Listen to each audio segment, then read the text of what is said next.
bertani itu tidak untuk hari ini saja, tapi untuk kedepannya ya. Tidak berhenti di saya yang sebagai generasi muda, tapi juga harapannya berkembang dan berlanjut di anak cucu kita nanti.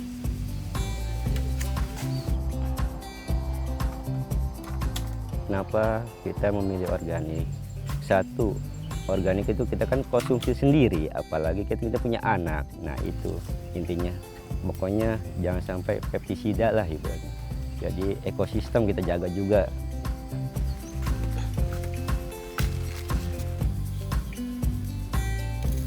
Untuk kebun kita manfaatkannya itu untuk sumber daya. Bagaimana kita mengelola lahan ini bisa bermanfaat untuk diri kita sendiri, bahkan untuk orang lain gitu kan.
Halo teman-teman, aku Umi Kulsum. Selamat datang di Kebun Keluargaku. Yuk ikutin keseharian kita bagaimana kita berkebun setiap hari. Di sini aku nggak cuma sendiri, tapi juga ditemani oleh beberapa keluarga aku. Ada bibi, paman, dan juga kakek nenek yang membantu aku berkebun. Seperti itu.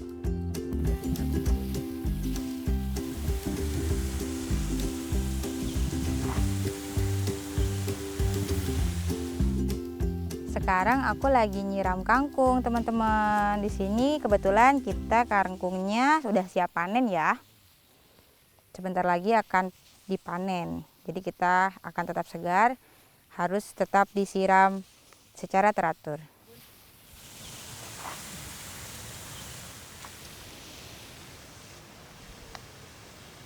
Sebelumnya di sini adalah wilayah perhutani yang memang di sini tidak ada hak garap ya untuk sebelumnya.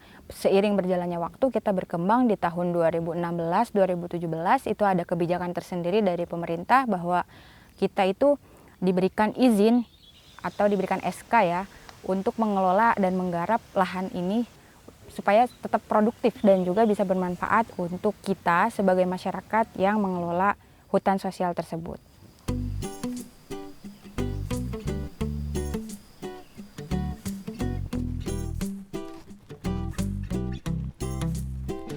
Nah, teman-teman, di sini ada cabai di dekat rumah kita dan juga ada terong, teman-teman.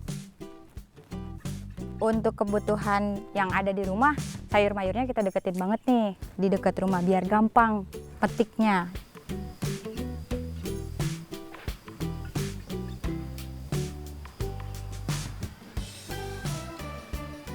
Karena dari setiap keluarga kan diberikan hak dan izin untuk mengelola 2,5 hektar ya maksimalnya. Itu luas sekali ya lahannya karena memang bagi yang minim ilmunya akan terbengkalai begitu saja. Karena dari orang tua kita sendiri pengalamannya dari tarik di belakang itu ya nanamnya itu asal tanam aja.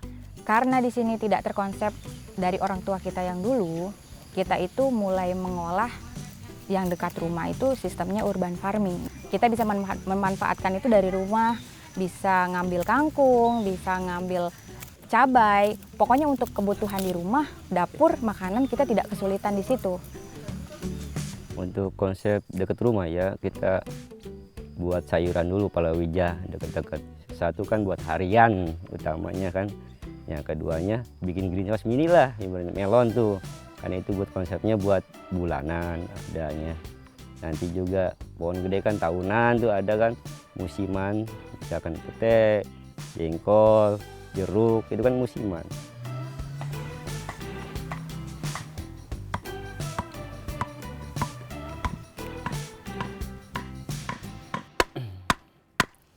Oke, teman-teman, kita lagi bikin rice bag ya dari bahan seadanya aja, dari kompos, rantingan, daun pisang, gedebong pisang, baru udah sekam. Tambah lagi tanah atasnya. Ini kayu-kayu dari sisa ini kebun di sekitar, kita manfaatin lah.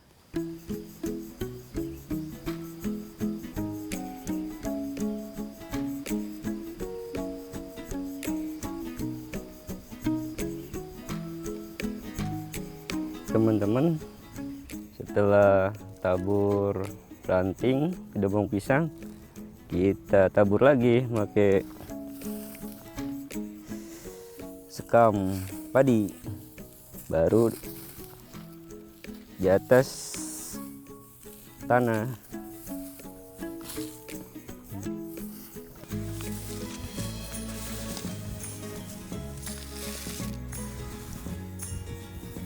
Jadi di sini itu kita memanfaatkan barang-barang dan bahan-bahan yang ada. Kita itu sebenarnya meminimalisir pengeluaran ya. Kebetulan itu semua bahan-bahannya ada semua di kebun. Jadi tinggal bagaimana kita kreatif dari keluarga, dari saya sendiri, dari paman, dan juga kolaborasi keluarga biar bisa bermanfaat tuh seperti apa.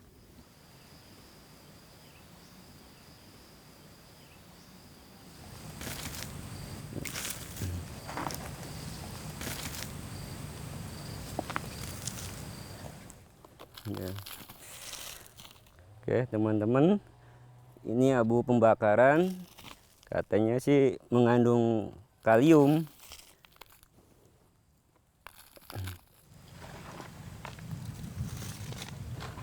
Kita tabur tipis-tipis saja.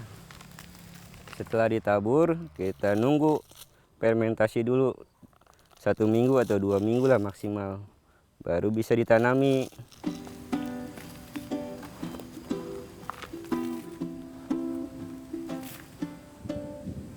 Kalau untuk perawatan organik itu malah lebih murah ya, lebih bisa kita manfaatkan karena memang bahan-bahannya tersedia di kebun. Seperti kita bikin kompos juga dari ranting, kita bisa memanfaatkan pohon yang sudah tidak berbuah, pohon yang sudah tidak terpakai untuk dijadikan kompos, dan itu sudah mengandung NPK dari gedebong pisang ya, kita manfaatkan ketika dia sudah busuk, itu bagus banget untuk tumbuhan yang lainnya. Berkembang, berbuah, itu lebih subur dan lebih biasanya rasanya tuh berbeda dengan yang pestisida.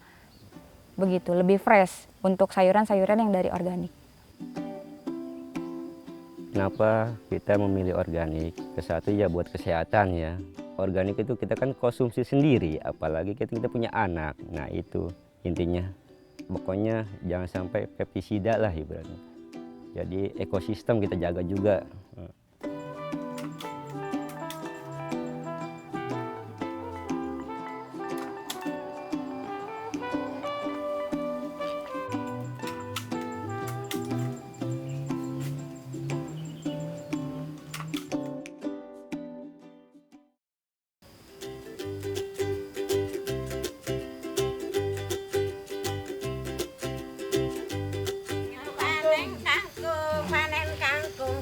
Panen kangkung, panen kangkung, panen kangkung.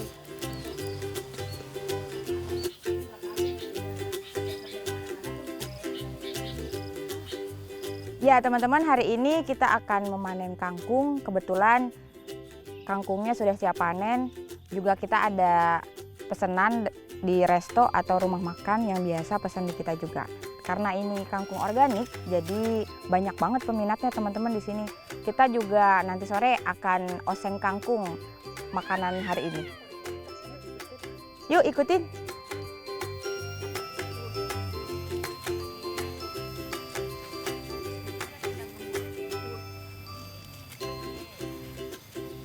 Tantangan yang paling besar di sini adalah pola pikir ya sebenarnya tuh. Bagaimana kita membuat orang tua kita itu bisa sejalan, keluarga itu bisa sejalan, bahwa kita itu mau mendirikan visi misi bertani organik. Karena kan yang namanya orang itu kesabarannya itu beda-beda ya. Ada yang tidak sabaran, udah pakai pestisida saja atau pakai kimia biar cepat mati, biar tidak merawatnya berangsur-angsur seperti itu. Jadi yang tantangannya itu bagaimana kita mengubah mindset seseorang, pola pikir seseorang biar bisa menghargai atau bisa peduli akan lingkungan, kesehatan, dan juga tidak menimbulkan residu untuk kedepannya.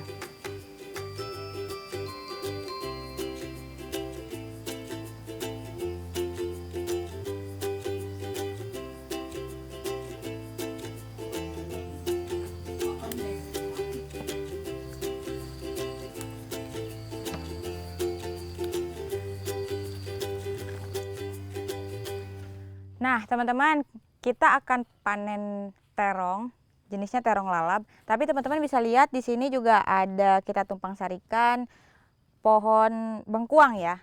Bagi yang belum pernah lihat, nah bengkuang itu yang kita konsumsi adalah umbinya kan selama ini. Tapi bengkuang tersendiri ada buahnya. Buahnya seperti ini teman-teman. Nah, buahnya ini tidak dapat dikonsumsi teman-teman. Yang kita bisa dapat konsumsi adalah umbinya. Jadi buahnya ini kenapa tidak dapat dikonsumsi? Katanya sih ya, saya juga belum pernah mencoba. Ini tuh ada sedikit racun dan bisa membuat mabok. Kalau di bahasa sini tuh melayang gitu ya. Seperti itu.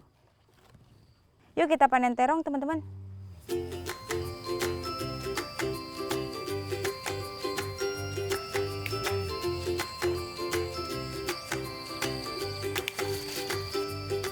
Di sini sistemnya itu kolaborasi di keluarga ya. Jadi kita itu setiap keluarga ada perannya masing-masing. Jadi kita kerjasamanya ada yang bagian merawat seperti kakek saya, nenek saya, begitupun paman saya. Ada juga yang bagian penjualan, istrinya dari paman gitu, bibi saya. Nah, saya bagian biasanya sosial media, bagaimana saya mencari ilmu di luar, market pasarnya tuh seperti apa.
Ayun-ayunin.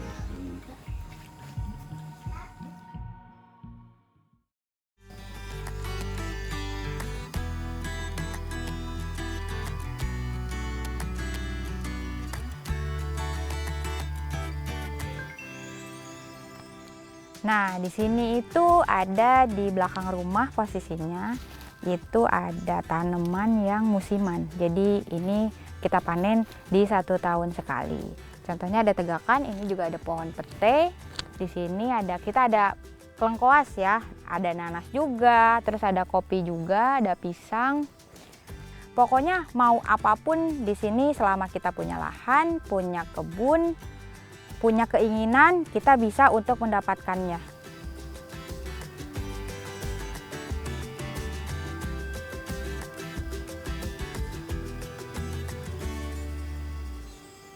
Kenapa kita memilih organik? Karena bertani itu tidak untuk hari ini saja, tapi untuk kedepannya ya. Tidak berhenti di saya yang sebagai generasi muda, tapi juga harapannya berkembang dan berlanjut di anak cucu kita nanti, sampai nanti dan nanti gitu.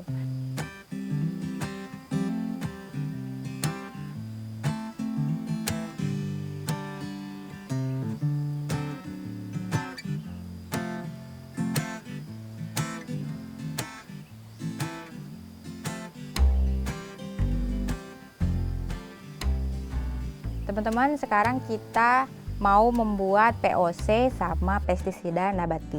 Di sini ada bahan-bahannya, sampah organik ya, buah-buahan, tadi ada pisang, kita habis makan mangga juga. Di sini ada bekas masak, bawang, ada juga di sini daun pepaya yang sudah kita petik tadi ya, ada beberapa. Di sini juga ada air bekas cucian beras, guys. Yang pertama kita mau bikin POC-nya dulu ya teman-teman.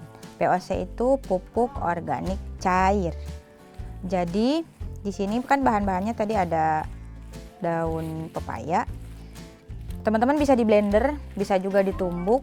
Untuk POC bisa juga hanya dihancurkan aja seperti ini. Yang penting dia terurai, agak kecil ya, nggak terlalu besar.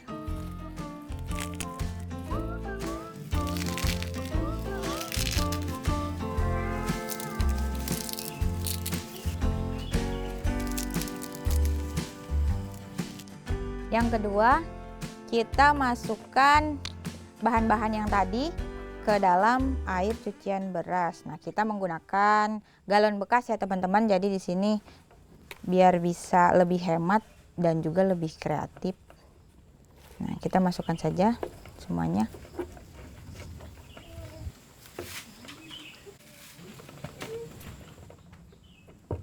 Setelah itu kita tutup dengan rapat ya teman-teman. Kurang lebih kita diamkan selama 2 minggu baru bisa dipakai. Nanti kalau sudah dipakai 1:1 dengan air, baru kita aplikasikan ke tanaman-tanaman organik kita. Kalau POC itu untuk nutrisi dan makanan sayur mayur kita. Setelahnya kita akan membuat pestisida nabati. Bahannya itu ada kulit bawang. Kenapa kita menggunakan kulit bawang? Karena bawang itu baunya menyengat ya. Jadi kita menggunakan kulit bawang dan tentunya air cucian beras tadi lagi yang kita pakai. Setelah itu kita masukkan kulit bawangnya ke dalam air cucian beras seperti ini.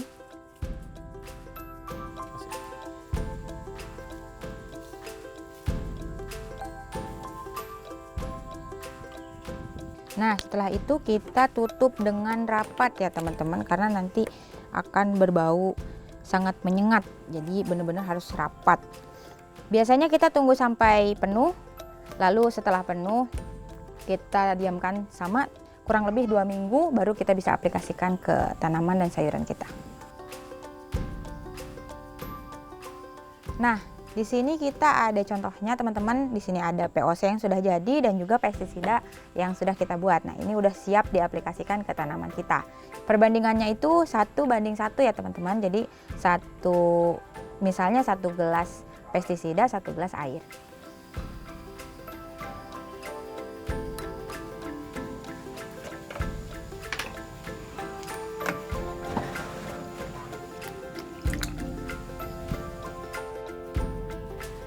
Jadi di sini itu bukan hanya untuk mandiri ya, ketahanan pangan sendiri, tapi kita juga kedepannya harapannya di sini lebih berkembang, lebih produktif untuk percontohan juga. Jadi hutan sosial ini bisa kita kelola dengan baik, hutan sosial ini bisa kita kelola dengan produktif di tengah kawasan industri yang sangat lebar dan sangat banyak di sini. Kita harap hutan sosial ini tetap bisa berdiri sampai nanti berkelanjutan juga.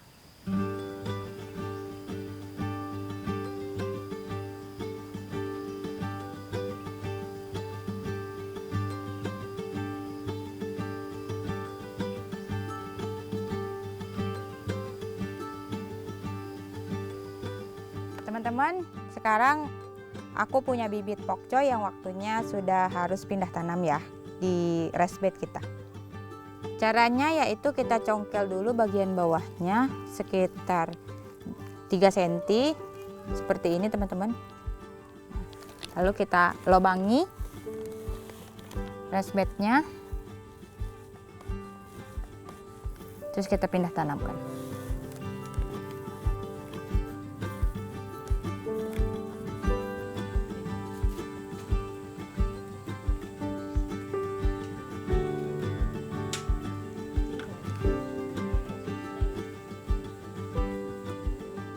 Nah, ketika sudah selesai pindah tanam, kita harus memberikan makan dengan kohe kambing atau kohe sapi, bisa lebih bagus lagi kohe dari kotoran ayam ya teman-teman. Nah, sekarang kita punyanya kohe kambing, jadi kita tebar aja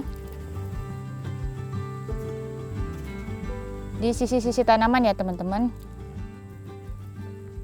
Dia lurus aja sejajar. Nah, kenapa kita harus ada barisan ini sejajar? Karena untuk mempermudah memberikan pupuk dan juga memberikan nutrisi kepada tanamannya. Nah, ketika sudah selesai dipupuk, kita tunggu sampai sekitar 3 minggu dan 4 minggu sudah bisa dipanen sayuran kita.